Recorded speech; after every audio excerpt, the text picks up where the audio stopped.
Neutropenia febril. Para quem lida com paciente oncológico, essas duas palavras são sinônimo de emergência médica, uma emergência absoluta. Vamos mergulhar nesse tema para entender por que cada segundo conta. Imagina a cena, que é super clássica e sempre de alta tensão. Um paciente, bem no meio de um ciclo de quimioterapia, chega no pronto-socorro. A queixa principal? Febre. A partir desse exato momento, o relógio começa a correr contra a gente. Então, a grande questão é essa. Um paciente fazendo químio e com febre é uma emergência? A resposta, e a gente vai detalhar o porquê, é um sonoro e inequívoco sim. Para a gente entender essa urgência toda, primeiro precisamos deixar as definições bem claras. O que exatamente está acontecendo no corpo desse paciente? E por que essa combinação de febre com quimioterapia é uma receita quase certa para um desastre? O problema central tem nome: neutropenia. Falando de forma bem direta, é uma queda brusca, vertiginosa no número de neutrófilos. E os neutrófilos são a nossa linha de frente do sistema imune. São os soldados que vão para cima de qualquer infecção. Tecnicamente, a gente já fala em neutropenia quando essa contagem de neutrófilos cai para menos de 1000 células por microlitro. Agora, a coisa se torna grave quando esse número fica abaixo de 500. E nesse ponto, olha, o risco de uma infecção realmente severa aumenta de forma exponencial. E se chegar a menos de 100, aí já estamos falando de uma neutropenia profunda. É como se o paciente estivesse, para todos os efeitos, completamente sem defesas. E essa imagem aqui é ótima porque ela nos dá o porquê de forma visual. A gente vê o neutrófilo ali em ação, caçando e engolindo as bactérias. Sem o exército dessas células, o corpo vira um campo aberto para qualquer invasor. Então, como é que a infecção se instala? Bem, a quimioterapia muitas vezes causa mucosite, que é basicamente uma quebra da barreira de proteção do nosso sistema digestivo. Isso abre a porta para que as bactérias da nossa própria flora, que normalmente vivem ali de boa, invadam a corrente sanguínea. E sem os neutrófilos para barrar essa invasão, pronto, temos a tempestade perfeita. Ok, uma vez que a gente identifica o quadro, o próximo passo é um dos mais importantes. Temos que estratificar o risco. Precisamos saber o quão urgente e agressiva precisa ser a nossa abordagem. A pergunta que vai guiar todo o nosso raciocínio clínico daqui para frente é esta: qual é a chance real desse paciente evoluir para uma complicação grave, como um choque séptico? Para ajudar a responder essa pergunta, a gente usa ferramentas que já foram validadas. Uma das principais é o SCORE-MASC.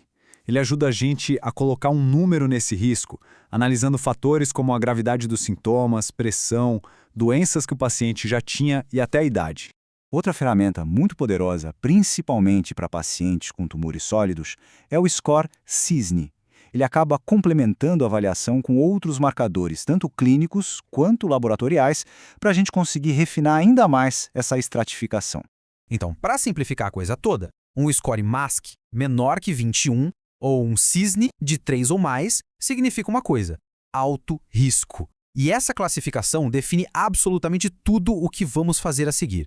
É o grande divisor de águas no manejo.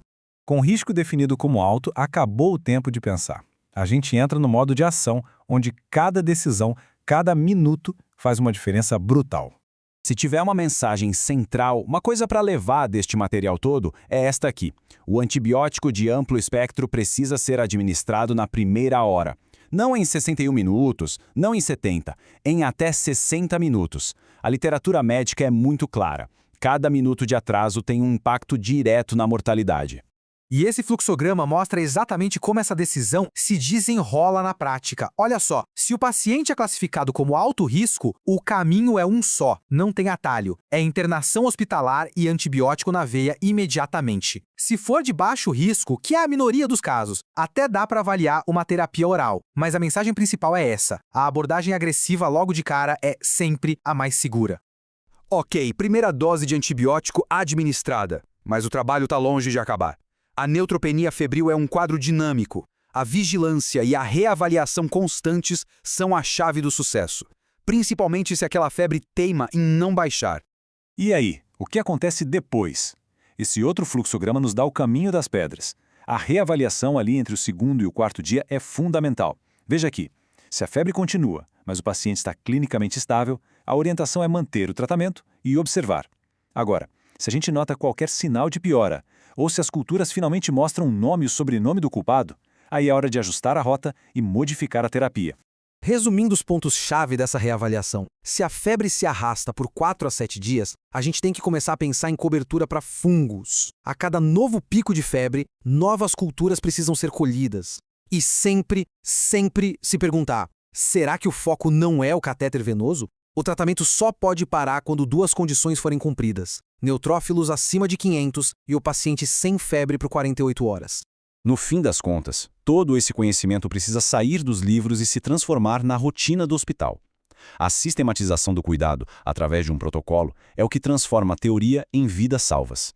E vamos ver como isso funciona na prática, usando como base o protocolo do Hospital Universitário Ciências Médicas.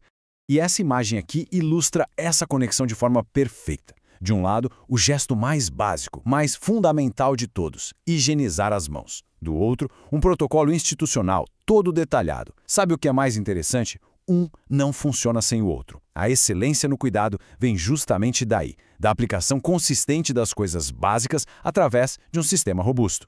E essas boas práticas diárias são o coração desse protocolo. É o exame físico minucioso todo santo dia. É lembrar daquela regra de ouro: não fazer toque retal, para não correr o risco de causar uma translocação bacteriana. É verificar os resultados das culturas diariamente para poder desescalonar os antibióticos assim que possível, ou seja, usar uma terapia mais específica quando a gente já sabe qual é o alvo. E acima de tudo é seguir o protocolo da instituição à risca. E a gente termina com a pergunta que deveria guiar cada ação nossa: o cuidado que está sendo oferecido é o mais seguro e eficaz possível? Na neutropenia febril, a resposta para essa pergunta está diretamente ligada à adesão a um protocolo bem estabelecido. Não é só uma boa prática, é o que de fato salva vidas.